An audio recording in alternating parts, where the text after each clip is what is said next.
Nous avons évoqué hier la menace de report sur la CAN 2021. Eh bien aujourd'hui, c'est le silence des pros africains qui intrigue plus d'une personne. Voilà, le décor est planté. Eh bien, pour en parler et pour compléter la team, puisque vous voyez qu'il y a une chaise qui s'est libérée sur le plateau, eh bien, nous allons accueillir notre invité de la soirée. Il a pris ses quartiers aux États-Unis et il nous fait l'honneur et le plaisir de nous rendre une petite visite sur le plateau de la Grande Team. Merci d'accueillir le footballeur professionnel Laurent Kissiedou.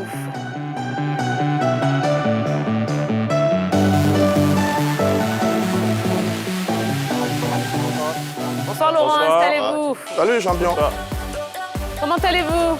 Ça va bien, merci. Et vous? Oui, très très bien. Eh bien, bonne arrivée au pays et bonne arrivée sur le plateau de la Grande Team. Bon, ça fait combien de temps que vous êtes là? Ça fait à peu près une semaine. Une semaine? Bon, c'est bon, donc vous avez pu reprendre, je veux dire, les bonnes habitudes ivoiriennes, c'est bon? Ça va? Oui. D'accord, super. Donc, écoutez, on est ravis de vous recevoir sur le plateau. Vous avez vu, donc on va parler de la menace qui plane sur la CAN 2021. J'imagine que vous en avez entendu parler. Oui, hier, on l'a évoqué dans l'émission. Aujourd'hui, on s'étonne un petit peu quand même du fait que les pros ivoiriens ne réagissent pas. Il n'y a pas eu de déclaration encore. Il n'y a pas eu véritablement de... Enfin, on s'attendait quand même à une réaction de leur part. Et c'est de cela qu'on va parler maintenant. Alors, ça y est, on va pouvoir ouvrir le téléphone. 27 21 59 93 99. Les pros africains doivent-ils monter au créneau? Alors, j'ai parlé des pros ivoiriens qui n'avaient pas encore réagi. On va parler des pros africains de façon générale, si vous le voulez bien. Donc, 27 21 59 93 99. Alors, est-ce que les raisons avancées par les clubs européens pour retenir leurs joueurs africains convoqués pour la CAN 2021 sont valables selon vous? Jusqu'à ce mardi, les raisons étaient valables. Parce que je crois que ce mardi, le Cameroun a validé en concertation avec la CAF son dispositif anti-Covid pour la compétition. Donc, les nouvelles sont bonnes. Les dispositions ont été prises désormais par les autorités camerounaises. Et on espère bien que tout le monde sera sécurisé contre la Covid pour participer à cette compétition. Mais bien avant ça, moi, j'étais plus ou moins d'accord avec le club européen. C'est l'ECA, l'association des clubs européens, toute puissante, qui avait mis des réserves sur l'absence de dispositifs sanitaires, justement pour lutter contre la Covid et qui veut protéger ses joueurs.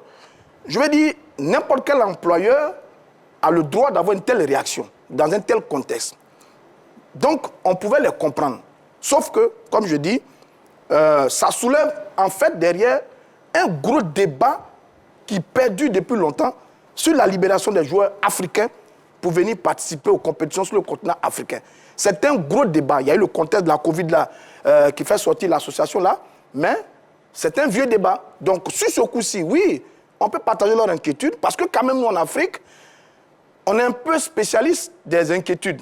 Bon, les autres ils ont le droit de mettre des réserves. Mais maintenant, comme je dis, l'affaire semble être réglée. On va épiloguer maintenant sur ce vieux débat qui ne finit pas sur la libération des joueurs africains pour venir participer aux compétitions internationales sur le continent africain. Laurent Kissiedou, qu'est-ce que vous en pensez? Est-ce que vous avez l'impression que ça tient la route, cette histoire de oui, bon, à cause de la Covid, c'est un petit peu dangereux, donc on préfère ne pas libérer nos joueurs? Oui, mais après, c'est des trucs qui ne sont pas trop faciles en fait. Parce que comme il a dit, l'employeur, c'est en quelque sorte, c'est eux les patrons. Du coup, tu as peur de libérer ton employé, parti, et puis... Oui, mais il y a quand même des lois qui sont là. Il y a quand même... La FIFA a quand même des lois. Ils ont obligation quand même de libérer leurs joueurs. Oui, ils ont une obligation de libérer les joueurs. Mais quand tu libères un joueur, et après... Parce qu'il y a plusieurs pays. Il y a plusieurs pays africains. Chaque pays a ses critères, en fait. Il y a des joueurs qui quittent certains pays. Quand ils rentrent, ils font peut-être 10 jours de quarantaine. D'autres font 14 jours.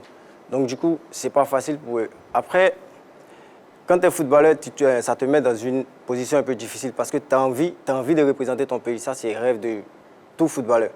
Tu as envie de jouer la CAN. Mais après, si tu prends la décision de venir jouer la CAN et derrière, ton club te dit « OK, tu as décidé, tu restes », ça devient difficile. Voilà. Bon, tiens, moi, je pense que sur la question n'y avait pas vraiment trop de débat à avoir. L'Euro s'est joué, on n'a pas eu d'incident. Tout s'est bien passé. Les championnats européens ont bien démarré. Les choses se poursuivent tranquillement. Pourquoi pas, du côté de l'Afrique, de participer à la CAN? Non, je trouve qu'à un moment donné, les clubs européens en font un peu trop. À la limite, je dis qu'ils abusent sur l'aspect de la Covid pour essayer de contraindre nos joueurs à ne pas venir participer à la Coupe d'Afrique des Nations. Et pour moi, je pense que c'est quelque chose qui doit prendre fin aujourd'hui. Et il faut que nos dirigeants, et surtout nous aussi les médias, nous tapons un peu du poing sur la table pour que cela cesse. D'accord. Allez, premier intervenant, Monsieur Mamadou Diomandé, qui nous appelle toujours de Sipilou. Bonsoir, Monsieur Diomandé. Bonsoir, la grande Kia. Comment allez-vous? Bon, grâce à toi, le monde est très aussi à Sipilou. Ah, ben c'est génial, c'est génial. Bonsoir, la grande Kia. Bonsoir.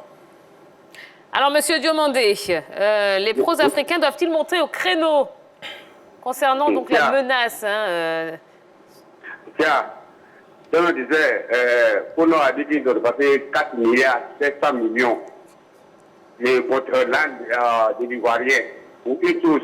Donc, à la directe, il y a quelques jours, on parle de Covid. C'est maintenant Covid a commencé. Les pros Ivoiriens doivent monter au créneau pour dire non au esclavagisme du football dans le monde. Ils doivent parler de liberté aussi. Parce qu'ils vont tout compter sur l'un des plans là aussi. Ils doivent compter sur le patriotisme. Et le patriotisme, c'est quoi? C'est faire honneur à leurs parents. On a dépensé 4 millions pour une chose. Et puis, il y a quelques jours, blanc pas de Covid parce qu'ils doivent être blancs là-bas. Ils doivent monter au créneau, dire non, on n'est pas d'accord. On veut rendre honneur à nos parents. Nos parents qui ont leur continué à étiqueter et dépenser. Il y a des gens qui dépenser à cause d'eux. Donc, ce que nous on veut, c'est les voir jouer qui font le drapeau au reste blanc vert. Donc, ils doivent voter au créneau. Regarde, ça fait là, les blancs là. C'est vrai. Les blancs, c'est pour les popouches. Et maintenant, on dit la nation. La nation a trop dépassé. Ils doivent monter au créneau, dit au blanc, tout est trop. Livrez-nous, on va le faire honneur à nos parents. Merci, monsieur, que Dieu de la Côte d'Ivoire. D'accord, merci beaucoup, Monsieur Diomandé. Bon, il est assez virulent ce soir, Monsieur Diomandé. Il appelle au patriotisme des joueurs. Mais je dis, si on ne touche pas de près le fond du problème, on risque de ne pas le résoudre. Parce que les joueurs, ils ne peuvent rien faire et ils ne vont rien faire. Parce qu'ils ne sont pas en danger, les joueurs. Les joueurs, à mon avis, comme je le disais, ils sont salariés du football, ils sont payés dans le football. C'est ça quand certains disent, le football, le footballeur, moi j'en rigole. Le football appartient à ceux qui mettent les moyens, les puissants derrière, ceux qui décident. Mais sur ce coup-ci, les joueurs vont rien faire. Pourquoi? Je vais vous donner un autre exemple. Sur le racisme, Samuel Eto'o fils, à l'époque, quand il jouait encore, je voulais le féliciter d'ailleurs pour son élection à la FECAFOOT. Il a bénéficié de tout le travail qu'il a fait depuis de nombreuses années. Samuel Eto'o fils a rassemblé quelques icônes africaines pour leur dire, contre le racisme, sortons du terrain. Si on sort du terrain, qu'il n'y a plus de football, tous ceux qui misent dans le football vont perdre de l'argent, le racisme sera réglé. Aucune icône n'a suivi Samuel Eto'o fils. Il a prêché dans le désert. Donc les footballeurs, là, ils ne feront rien. Parce qu'ils ne vont pas se dresser contre les employés, contre les patrons. Contre leurs employeurs, oui. Contre les employeurs. Mais en même temps, il faut qu'on ait l'intérêt de comprendre que ce n'est pas les footballeurs qui sont en danger. Il y a deux institutions qui sont en danger. La première institution, c'est notre CAN qui est en danger. Mais si la CAN est en danger, c'est la responsabilité de la CAF. Ce n'est pas la responsabilité des joueurs. La deuxième institution qui est en danger, ce sont nos sélections nationales. Mais si nos sélections nationales sont en danger, ce n'est pas les joueurs, ce sont nos fédérations. Donc ceux qui doivent vraiment se lever, et je vais le démontrer tout à l'heure, c'est la CAF, la Confédération africaine de football et les sélections nationales. Mais plutôt pas les joueurs, qui ne sont pas les premiers concernés par cette affaire. D'accord. Alors quand on sait que les clubs européens ont... Allez, je peux dire dans leur majorité, tous étaient contre la CAN au mois de janvier, parce que ça ne les arrangeait pas en termes de calendrier. Est-ce qu'on peut dire finalement que cet argument de Covid-19 n'est qu'un prétexte pour eux? Oui, moi je pense que c'est un prétexte, parce que n'oublions pas qu'il y a eu le CHAN au Cameroun. Il y a eu le CHAN au Cameroun entre janvier et février. C'est bien ça. Donc on a pu jouer la compétition, tout s'est bien passé. les Camerounais ont garanti tout ce qui est sécurité autour de la compétition. Donc si ça s'est bien passé, il y a eu des équipes qui sont allées au Cameroun, tout s'est bien passé, on n'a pas eu de problème. Pourquoi cette fois-ci, c'est sur le tour de la CAN, il y a un souci, on se pose beaucoup de questions. Moi, je pense que c'est un prétexte et on ne va pas... Comme il a dit, il faut monter au créneau. Ah oui. Il faut tout de suite commencer à dénoncer tout ça parce qu'on a joué le CHAN, on va jouer la CAN et puis c'est au Cameroun, c'est le même pays, donc on va prendre les mesures qu'il faut. Sauf qu'il n'y avait pas Omicron à cette époque-là. Oh, Ah bon, Valo a fait la démonstration hier. Monsieur Kofi Mathieu qui nous appelle de Mbato. Bonsoir, Monsieur Kofi. Oui, bonsoir à la toute puissante Tia. Oh, regardez. Comment allez-vous? Oui, je vais bien. Et vous-même? Oh, super, Monsieur Kofi, merci. D'accord. La team est là. La team, hein. Voilà. Salut. Et puis nous avons même... Et puis, je salue le retour de Roger Stéphane Legrand. Merci, je suis là. Allez, Monsieur Kofi, Oui. les pros africains doivent-ils monter au créneau en ce qui concerne la menace qui plane au-dessus de la CAN 2021? À ce niveau-là, vraiment, moi-même, je suis un peu stupéfait. Parce que, comme Roger Stéphane l'a dit tout à l'heure, quelqu'un qui t'a employé, c'est lui qui te paye. Quand on voit les salaires faramineux que nos professionnels africains touchent, est-ce qu'ils peuvent aller contre leur patron? Malheureusement, nous sommes africains. Malheureusement, nous sommes africains. C'est en Afrique que rien de bon ne peut sortir. On ne sait pas par quelle magie. Sinon, on a des clubs en Afrique ici. Si on avait eu les moyens pour engager nos joueurs, tout cela ne serait pas arrivé. Mais des Européens payent des milliards à des joueurs africains. Quand ils décident que lui, là, s'il va à cette compétition, c'est une menace pour notre club. Bon, ils n'ont pas raison totalement, mais quelque part aussi, quand tu vises loin, tu peux lui donner raison. Regardez un peu les salaires que les joueurs africains touchent. Voilà, c'est eux qui payent. Donc vous comprenez, hein? Vous comprenez.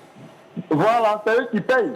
Donc, bon, aujourd'hui, qu'est-ce que la CAF fait en face d'une situation pareille? Les lois sont déjà là. Maintenant, quand les clubs africains veulent passer outre les lois pour imposer certaines choses, qu'est-ce que la CAF fait? C'est difficile. Oui, tout à fait. Donc, je crois que vraiment, nous devons, en face de cette situation-là, nous devons réfléchir pour commencer à prendre au sérieux nos clubs africains, chercher à savoir comment nous devons faire pour que les clubs africains puissent garder les joueurs africains sur place pour éviter qu'on soit menacé. Parce qu'au rendez-vous du donner et du recevoir, il ne faut pas que les clubs africains arrivent comme des voyageurs sans bagages. C'est si joliment dit. Bon, on a compris votre message. Merci beaucoup. Merci, Monsieur Kofi. Merci. Merci à vous aussi. Allez, bonne soirée.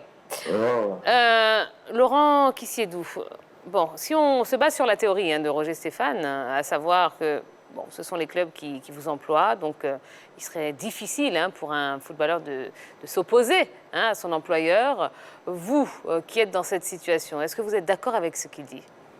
Je suis parfaitement d'accord avec ce qu'il dit parce qu'en fait, il y a des situations dans lesquelles on ne peut pas trop parler.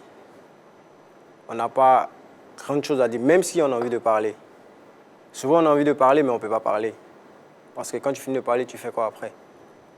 Voilà. Donc, du coup, je pense que c'est au niveau de la CAF. C'est la CAF qui doit essayer d'écrire ce qu'ils ont écrit et puis envoyer ça au niveau de la FIFA. Et comme ça, eux, là-bas, ils vont trouver une solution. Essayer de convaincre la FIFA, leur dit les mesures sanitaires seront doublées, triplées, voire même, je ne sais pas. Puis après, voilà. Et Boris? Oui, on sait tous que les Européens n'ont jamais accepté le fait que la CAN se déroule entre janvier et février. Ça, ce n'est pas un secret. Maintenant, c'est à nous, Africains, de donner de l'importance à notre compétition. C'est nous qui devons valoriser cette compétition et montrer à quel point cette compétition, on y tient et qu'elle doit toujours se tenir entre janvier et février pour diverses raisons. Roger Stéphane a parfaitement raison sur la question. Les footballeurs ne peuvent pas se prononcer. Ce ne sont pas eux les décideurs. Les décideurs, c'est la Confédération africaine de football et puis les fédérations. Absolument. Et ça, sur ce point, c'est tout à fait clair. Mais en plus de ces deux institutions que je viens de citer, il y a aussi les médias africains qui doivent s'ajouter. Parce que c'est nous qui défendons cette compétition. C'est nous qui valorisons cette compétition. C'est nous qui vendons l'image de cette compétition. Si nous ne sommes pas capables de pouvoir, à un moment donné, dire stop à ces Européens sur le fait de dénigrer tout le temps la CAN, je pense qu'à un moment donné, on ne fera pas notre travail. Et c'est à nous, population et médias, de véritablement donner un coup de pouce, de monter au créneau, de dénoncer ces faits et surtout pousser un peu, j'ai envie de dire, les Européens à arrêter de dénigrer la Coupe d'Afrique des Nations et surtout à demander qu'on puisse, déjà on parle de passer de 2 ans à 4 ans. Exactement. On est là, on ne dit rien, on se tait, on fait la fine bouche là-dessus. Et ce bruit-là... On se rappelle de Jürgen Klopp qui avait... De Jürgen Klopp qui avait carrément dénigré cette compétition. C'est un petit tournoi. Il a qualifié le petit tournoi. Voilà. Mais tout cela montre tout simplement que c'est ce que les Européens, véritablement, les clubs européens pensent que Jürgen Klopp a traduit en conférence de presse. Et nous, on doit contrecarrer cela par des déclarations, par des émissions là-dessus pour montrer l'importance et valoriser cette Coupe d'Afrique des Nations. Alors, pour ajouter à ce que dit Boris, et comme il dit les médias doivent faire leur travail, on va faire notre travail. Ça ressemble au sabotage de la Confédération africaine de football. Parce que c'est l'éternel débat, quoi. L'éternel débat. Il y a eu celui sur la libération des joueurs par rapport aux éliminatoires. Oui. Ils sont arrivés, ils ne peuvent pas aller jouer dans certaines zones. Donc, on a des joueurs qui sont bloqués. Nous, on a perdu 5 ou 6 joueurs qui ne sont pas allés jouer, je me rappelle bien, en Afrique du Sud, et qui ont joué après. Donc, il y a ce balai-là. Donc, ce n'est pas une bonne chose, mais ça perdure. La CAN en juin ou en janvier, il y a eu un débat. Parce que tout le monde souhaite qu'on ne doit pas jouer la CAN en janvier parce que les compétitions européennes sont à leur moment phare. Il faut la jouer en juin, etc. La CAF a tranché à un certain moment, on a arrêté le débat. Mais ça, la situation actuelle démontre la faiblesse de la Confédération africaine de football. Et c'est un drame pour nous. Sur 210 fédérations qui décident dans le monde entier, on a 54 en Afrique. On est la fédération qui compte le plus grand nombre de votants, donc peut-être la plus puissante. Les Sud-Américains, ils sont 10, mais on ne leur fait pas ça. Nous sommes 54. Mais ça veut dire qu'il faut qu'on se réveille. Autant dire ça, il y a tout, mais on ne peut pas vous permettre de faire ça à la Confédération africaine de football. Mais là, Infantino nous a imposé mode CP. Bon, on attend comment il va réagir par rapport à tout ça, même si on a réglé l'affaire Covid. Ensuite, deuxième faiblesse, ce sont nos fédérations nationales. Diantre, le vrai problème. C'est-à-dire qu'il faut aller négocier avec des clubs pour qu'ils libèrent des joueurs, jouer avec les nations. Mais je trouve ça scandaleux. Vous ne pouvez pas faire ça à la France, à la Fédération française, encore à la Fédération anglaise de football. Il faut qu'on se réveille, ma chère Tia. Autre chose, oui. Hein. C'est vrai qu'on a assisté à de nombreux cas où certains joueurs privilégiaient leur club plutôt que la sélection. Est-ce que ça non plus, ça n'a pas justement alimenté toutes ces histoires? Mais Tia, pression aussi. Là, comprenez le footballeur, il a toute sa carrière dans son club. On vient en sélection 6 fois par an. Tout au plus, 6 fois par an. Donc, les véritables carrières, c'est un club. C'est le club qui paye bien, qui nourrit bien, qui vous crée une vraie carrière. La sélection, c'est quelques rares fois. Et en plus, vous sortez des pays faibles en matière de football. Les autres pays sont puissants, ils protègent les joueurs. Donc, nos sélections, les joueurs, ils sont dans une situation difficile. Vous mettez à mal par rapport à votre club. Vous entêtez pour venir jouer une compétition en Afrique, mais au retour, vous perdez votre place, vous perdez vos primes, vous perdez beaucoup de privilèges. Après, vous n'êtes plus compétitif et même vous pouvez perdre votre place en sélection. Regardez Willy Boli. Willy Boli, il est en difficulté à Wolverhampton, mais parce qu'il a envie de jouer pour les éléphants, mais là, il ne joue pas depuis. Donc, il faut que la CAF se réveille.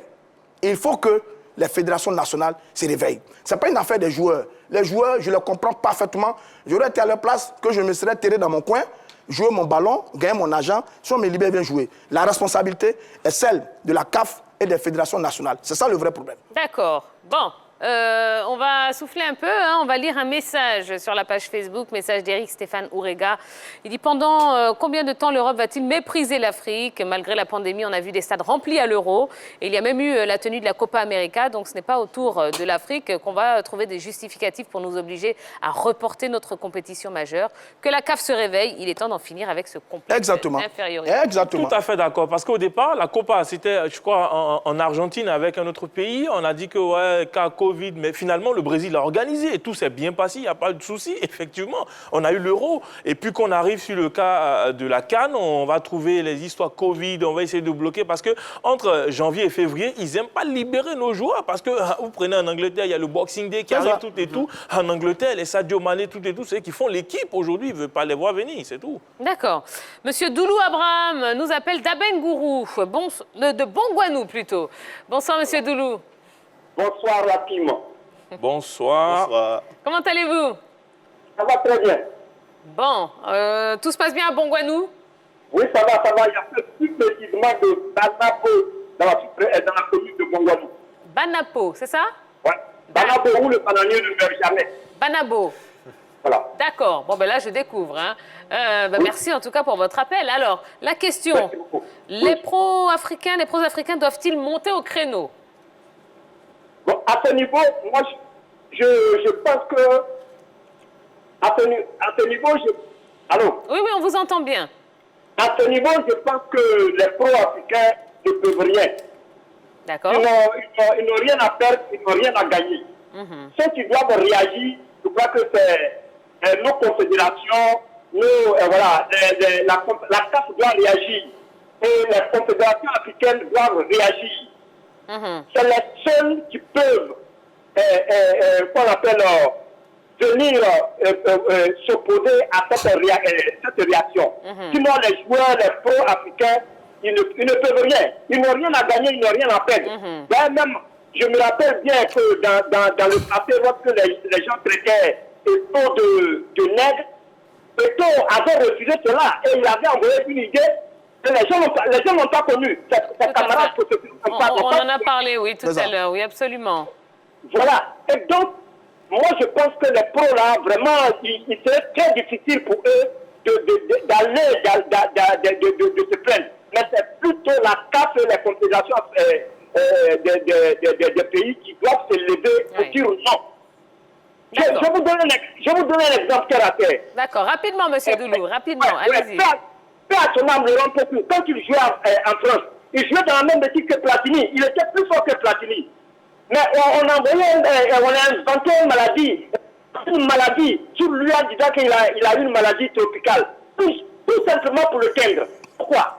Les gens veulent le teindre, nos confédérations, nos équipes nationales et tout. Je crois que c'est la CAF et nos confédérations qui doivent se lever pour dire non. D'accord. Voilà ce à quoi moi je pense. Bon, eh bien, merci beaucoup, monsieur Doulou. Merci. Il est fâché, hein, monsieur Doulou. Et nous aussi, d'ailleurs. Et nous aussi, d'ailleurs. Patrice doit réagir. D'accord. Allez, avançons. C'est vrai que là, on est en train de parler de cette menace d'annulation, de report. Je ne sais même pas. C'est d'annulation, de report. Annulation. Report. Bon, on ne sait pas, hein, parce qu'il n'y a rien d'officiel. De localisation. Mais justement, j'y venais. Donc, là, on parle de l'annulation de la CAN, mais avant cela, il y a eu quand même une rumeur de délocalisation de la CAN qui aurait pu se jouer au Qatar. Et là, pareil, patatras, aucune réaction de la part des pros africains. Comment vous expliquez cela? Oui, mais qu'est-ce que les pros africains peuvent dire dans une affaire d'institution? Parce que c'est une institution qui gère la Coupe d'Afrique des Nations en rapport avec le pays qui doit organiser cette compétition. Si les conditions ne sont pas réunies, que peuvent-ils faire? Ils ne peuvent rien faire. Il y a un paradoxe dans le monde du football en Europe. Oui. On nous fait croire que nos joueurs ne sont pas très importants. Regardez les différents prix qu'ont reçus tout dernièrement les footballeurs. Regardez le classement de nos joueurs africains. On ne faut croire qu'ils ne sont pas des joueurs importants, on veut pas de la valeur. Mais quand il s'agit de la Coupe d'Afrique des Nations, on ne veut pas les libérer. Donc ça veut dire que le futur du football dans le monde, ce sont le football africain.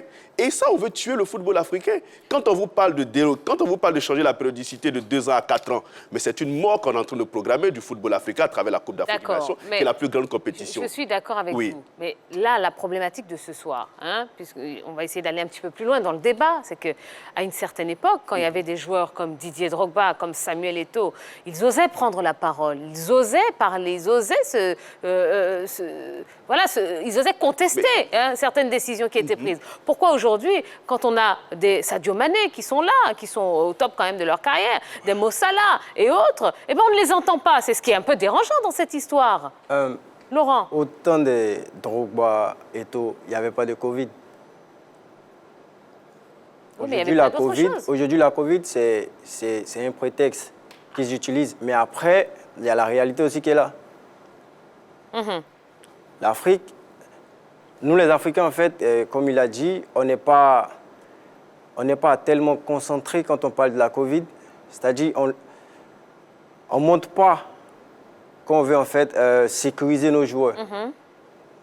C'est ça qu'ils utilisent contre nous, en fait. On le sait, mais on peut pas aller contre ça, en fait. Donc, il n'y a rien à faire.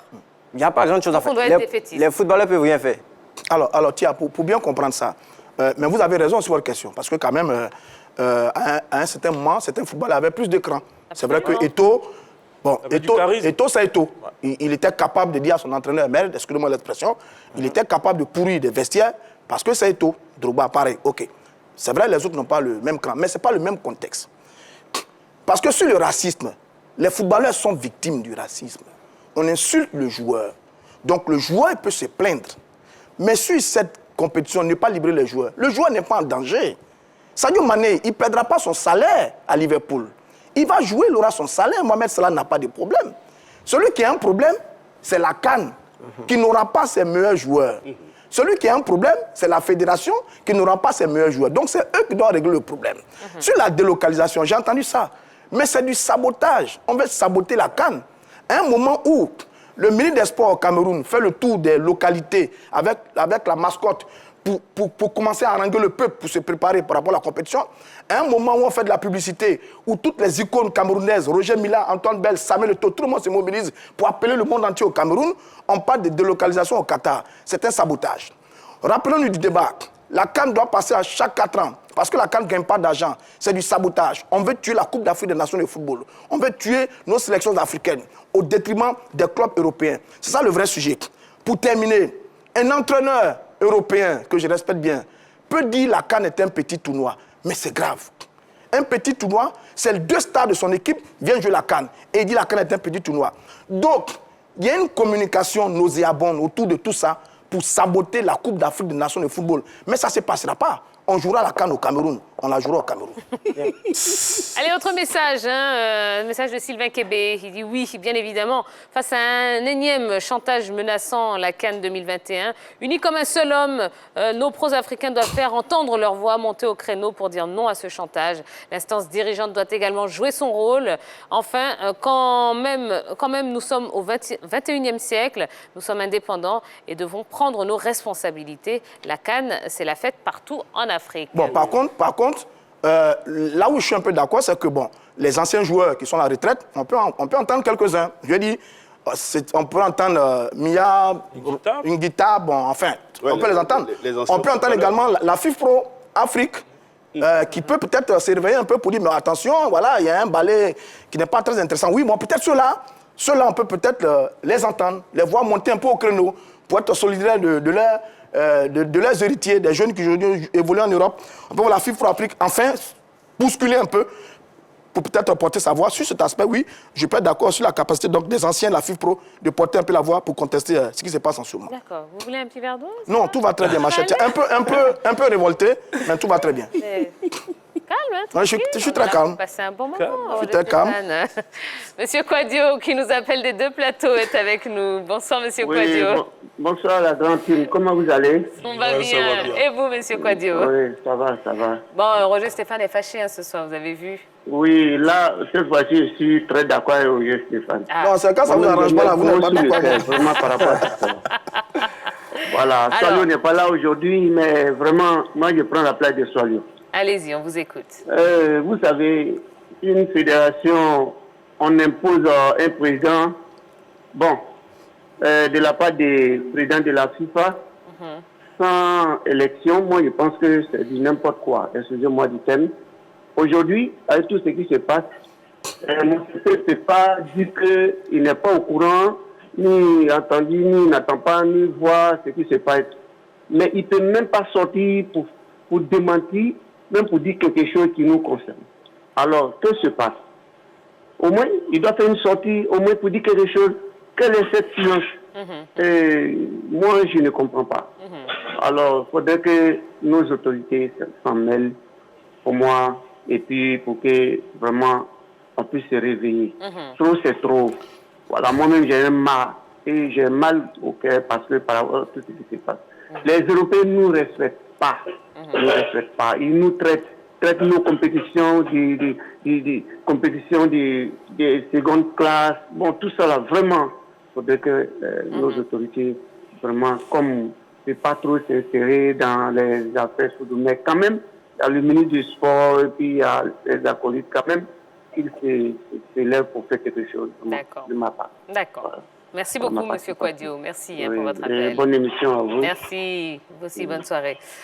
Alors, on a une contre-proposition de la part d'un internaute, M. Jojo Kwasi, qui nous dit « La CAF doit arrêter d'organiser les compétitions internationales pendant les périodes de championnat des clubs européens.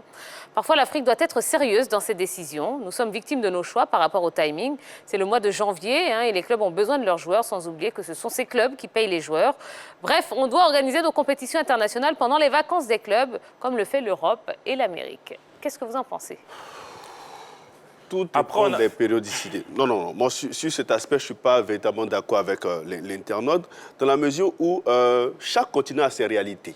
Chaque continent a ses intempéries. On sait tous qu'en Afrique, surtout en Afrique subsaharienne, eh bien, quand on est dans la période de janvier à février, c'est le moment propice pour jouer au football. Entre juin et juillet, c'est la période des pluies. C'est impossible de jouer au football pendant cette période-là. Imaginez sur l'instant qu'on organise la CAN en Côte d'Ivoire entre juin et juillet. On sait tous qu'ici au pays, eh bien, c'est la saison des pluies et parfois c'est impraticable tout simplement. Et je crois qu'il faut maintenir cette périodicité. Que le veuille ou pas, ils sont obligés de s'en accommoder. La preuve, depuis des décennies, on organise la Coupe d'Afrique des Nations entre janvier et février. Ça n'a tué aucun club. Si vous devez être champion, vous allez être champion. Si vous ne devez pas être champion, vous ne serez pas champion. Je crois que c'est un faux débat que les clubs européens sont en train de nous servir. Tout cela pour seulement mettre en retard le football africain. On sait tous que notre football est en train de progresser, est en train de monter en puissance et il faut trouver des stratagèmes pour stopper ce football africain-là à travers le fait de bloquer les footballeurs africains qui sont très en vogue en ce moment précis dans leurs clubs respectifs pour ne pas que nos sélections soient des sélections, j'ai envie de dire, des sélections assez performantes. Pour moi aujourd'hui, il faut cesser avec ce débat. Il faut se concentrer sur l'essentiel, l'organisation de cette Coupe d'Afrique des Nations du côté du Cameroun, et ça va se tenir, ça va se faire. Ça sera sucré. Autre contre-proposition de la part d'un autre internaute, Deplay Roland Béni, qui dit prenez les nationaux, tout simplement. alors, elle est belle celle-là. Je vais vous dire pourquoi. Sur la précédente... Moi, je trouve... Ça vous a fait rire? Ah oui, moi je suis d'accord. Moi, je trouve pas ça ridicule du tout. Je vais vous dire pourquoi. Du tout. Je vais vous dire pourquoi. Le précédent, autrement, il est en train de nous dire que la CAF doit faire son programme en fonction de l'UEFA, des programmes de l'UEFA. Bon, je trouve que c'est grave, parce que la CAF ne doit pas faire son programme en fonction des autres. La CAF doit tenir compte de ses réalités. Maintenant, le deuxième, mais il a parfaitement raison. Ça veut dire quoi? Il faut qu'on travaille. Je veux dire, on a les meilleurs joueurs. On n'a rien à envier aux autres. Si on réussit à développer notre football au plan local, au plan continental, en injectant les moyens, comme ça s'est fait en Afrique du Nord, on peut réussir à maintenir nos meilleures pépites pour relever le niveau de notre compétition. Parce que sur cette CAN, on va le constater, plus de la moitié des footballeurs vont venir du côté européen, vont être des professionnels. On a dû d'ailleurs créer le CHAN pour pouvoir faire la promotion des joueurs locaux. Donc, il est temps pour nous, Africains, de commencer à mettre en place des mesures pour développer notre football, pour qu'il devienne une industrie comme ça se fait ailleurs. Ce n'est pas impossible. Nos pays ont de la richesse. Le football est devenu une matière importante, une véritable industrie qui génère des emplois autour de son activité. On peut arriver à atteindre le niveau des autres. Je vais vous donner un exemple. Le TP Mazembe en République démocratique du Congo. À une certaine époque, aucun joueur du TP de Mazembe ne voulait aller en Europe. Parce que là-bas, on avait de gros salaires qui tournaient autour de 5 millions, 10 millions. C'est faisable dans nos différentes fédérations. Au nord du continent, très peu de joueurs du nord du continent vont en Europe. C'est maintenant, on en a quelques-uns. Mais là-bas, on est suffisamment payé et entretenu pour pouvoir rester sur le continent et développer véritablement le football sur le continent. Je suis parfaitement d'accord avec lui. D'accord. Allez, dernier intervenant concernant cette question LGT. Nous avons M. Simplice qui nous appelle de Zoukoube. Bonsoir, M. Simplice. Bonsoir, madame. Comment allez-vous? Ça va très bien. D'accord. Alors, M. Simplice, même question pour vous. Concernant donc la menace sur la CAN 2021, les pros africains doivent-ils monter au créneau? Effectivement, je crois qu'ils doivent monter au créneau. Vous savez la CAF même dit tous les sportifs ivoiriens, tous les sportifs africains. Je crois qu'ils peuvent, la CAF se réunit, la CAF appelle tous les joueurs étrangers, tous les joueurs africains qui sont en Europe, s'asseoir et puis mettre ça sur la table pour dire, bon, voilà ce qu'ils disent des Européens. Vous savez, la Coupe du Monde, regardez, il y a 5 équipes africaines pour partir à la Coupe du Monde. Pourtant, les autres pays, là, ce n'est pas beaucoup. Les gens, ils s'en foutent chez nous. Il faut qu'on prenne le taureau par les cornes. Avec tout la violence, ce n'est pas possible. À chaque moment, quand il y a un problème, ils mettent les balles dans nos roues. Moi, je ne sais pas pourquoi, qu'est-ce qu'ils veulent. La France, c'est une décision. Et il ne peut pas interdire des joueurs de football. La maladie Covid, elle s'est venue en Afrique. C'est venu des pays d'Europe. Et à chaque moment, ils ont quoi à dire. Vraiment, c'est pas normal ça. C'est pas normal. D'accord, très bien. On comprend et on entend en tout cas votre point de vue, Monsieur Simplice. Merci beaucoup pour votre appel. Merci, monsieur. D'accord.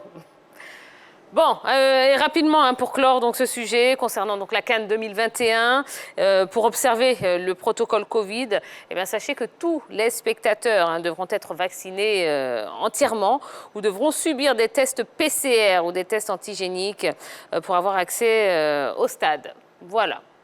Donc je pense que il n'y a pas de raison quand même. Le problème a été réglé. Bon. En tout cas, on pense que le problème est réglé. Voilà. Maintenant, malheureusement, ce n'est pas nous qui décidons. Laurent Kissiedou, on va revenir à vous et à votre parcours, si vous voulez bien. Donc, vous êtes passé par le CO Domoro, puis le CO Boisflé, et juste après ça, direction les États-Unis. Alors, comment s'est faite cette évolution, je dirais, extrêmement rapide? Je ne pense pas que ça a été rapide, mais bon. D'abord, j'ai commencé au CO Domoro, à l'académie, comme tout le monde, à travailler. Après, j'ai eu la chance d'aller en test avec le CO Boisflé, qui avait en ce moment le coach Daoula Sina, qui était avec les Amine. Il devait partir avec les U17. Voilà, donc du coup, il m'a vu, j'étais dans la tranche d'âge, je crois que j'avais 17 ans, tourné 18 ans. Et ouais, c'est comme ça s'est fait. Après, il y a ma mère qui vivait en Amérique. Du coup, elle ne voulait même pas entendre parler foot. Elle n'aimait pas. Elle disait, ton foot là, c'est pas avec moi. Donc du coup, tu vas venir, tu vas aller à l'école. Et c'est comme ça, c'est parti. D'accord. Ok. Alors, c'est vrai que les États-Unis, c'est une destination qui n'est pas spécialement prisée par les footballeurs. En plus, vous êtes allé là-bas relativement jeune. Vous auriez pu tenter l'aventure ailleurs. Pourquoi ne pas l'avoir fait? Forcément, c'était dans les plans. Mais après, on dit, l'homme propose et Dieu dispose. Quand je suis arrivé, j'ai perdu maman malheureusement. Et je vivais avec mon beau-père. Ça n'a pas été facile, mais après, j'ai en quelque sorte fait avec les moyens que j'avais. C'est ce qui a fait que même je suis resté là-bas. Et par la grâce de Dieu, j'ai entendu parler d'une équipe qui cherchait des gamins pour l'académie. J'avais 18 ans, je venais d'avoir 18 ans. Et c'est là que je suis allé en test et c'est pas là que ça a décollé. Voilà. D'abord, moi j'ai deux questions. La première question, c'est que la génération formée à CO Domoro au Jardin botanique, combien sont devenus professionnels dans ta génération? Ma génération, je crois que je suis le seul pour le moment. Le seul? Ouais, Wow. Et puis, est-ce que... Si je me rappelle bien, en tout cas. Est-ce que vous êtes heureux aux États-Unis? Ouais, je suis heureux parce que, quelque part, je fais ce que j'aime. Mais après, j'ai pas envie d'y rester, en fait. Vous n'avez pas envie d'y rester? Ouais. Mais c'est quoi la raison? La raison, c'est j'ai un plan carrière et pour quelqu'un qui veut être footballeur pro, quelqu'un qui veut avoir une bonne carrière, la plateforme, c'est l'Europe. Voilà. Vous avez des contacts déjà? Vous avez... Il y a quand même un pont qui est en train de se tisser entre les États-Unis et l'Europe, là, ou pas? Bon, moi, ce que moi j'ai fait, j'ai travaillé sur le terrain, c'est tout. Après, les agents travaillent, mais bon, on attend de voir. Mais le football aux États-Unis, le soccer, comme on dit, vous qui y êtes, dites-nous un peu quelle est sa place par rapport au baseball, au basketball, au hockey sur glace. Quelle est la place du football là-bas? Est-ce que c'est en 94, quand ils organisaient la Coupe du Monde, il y avait une effervescence avec une superbe génération. Aujourd'hui, est-ce que le football, il compte encore comme les autres disciplines phares aux États-Unis? Malheureusement, le football, il n'est pas le sport phare là-bas. Il y a le basketball, baseball, et puis quoi, le cricket? football, ce qu'ils jouent avec les mains, football américain. Le football américain. Voilà. C'est ces sports-là, malheureusement, qui sont devant. Mais après, ils s'intéressent beaucoup maintenant au soccer, comme on le dit. Ils s'intéressent beaucoup au soccer. Il y a pas mal de bons joueurs. Les équipes féminines, ouais. Le football féminin qui est plus prisé. C'est plus haut que l'équipe nationale féminine est très performante par rapport aux hommes. Oui. Non, plus maintenant. Elles sont performantes, mais maintenant... Elles sont championnes du monde en titre? Elles sont championnes du monde en titre, oui. Hein? Mais les hommes, ils sont là aussi. D'accord. Attendez-vous à eux. Voilà. Alors, Atlanta Academy, Charleston, ATD United et puis Memphis, tous en USL Championship. Yep. Vous n'avez pas eu, c'est l'équivalent de la deuxième division, hein, n'est-ce pas? Yep. Vous n'avez pas eu de touche avec la MLS, donc la première division américaine? Si, il y a eu des touches en 2019, je crois. Mais malheureusement, l'entraîneur qui me voulait n'est pas resté. Donc du coup, lui qui est arrivé après, là, a dit, il est arrivé avec ses éléments, quoi. Voilà. D'accord. Alors vous êtes quelques Ivoiriens quand même à évoluer sur le continent américain, aux États-Unis plus précisément, Acho Jobo, Maladouegui, vous-même. Est-ce qu'on peut dire qu'il y a une nouvelle filière qui est en train de s'ouvrir pour les footballeurs ivoiriens là-bas? Oui, forcément. Il y a de la place en tout cas pour les footballeurs ivoiriens. Parce qu'ici, en Afrique, il y a tous les talents. Là-bas, il y a la structure, il y a tout ce que tu dois avoir pour pouvoir être performant. C'est pas comme ici, en quelque sorte, je peux dire ça comme ça. Quand tu finis de jouer, tu as déjà dans la tête, tu sais déjà ce que tu vas manger, tu sais que tu as besoin de te reposer, c'est pas fini l'entraînement. Et mon gars, voilà même, est-ce que je peux avoir tu te grattes la tête. C'est quelqu'un qui a connu ça. Petit Ivoirien, il est pas très impénétrable aux États-Unis là-bas. Donc c'est un peu ça, c'est un peu ça la différence. C'est mieux organisé. Voilà, c'est mieux organisé. Mais je dis quand même, il faut avoir quel niveau pour s'imposer dans le football américain? Est-ce qu'il faut être bon joueur, moyen ou bien si on a un peu de talent, on peut s'en sortir? Là-bas, je dirais il faut être travailleur. Travailleur. Ouais, le niveau n'a pas forcément d'importance là-bas. Il faut être travailleur. Parce qu'ils aiment les joueurs qui courent n'importe comment. D'accord.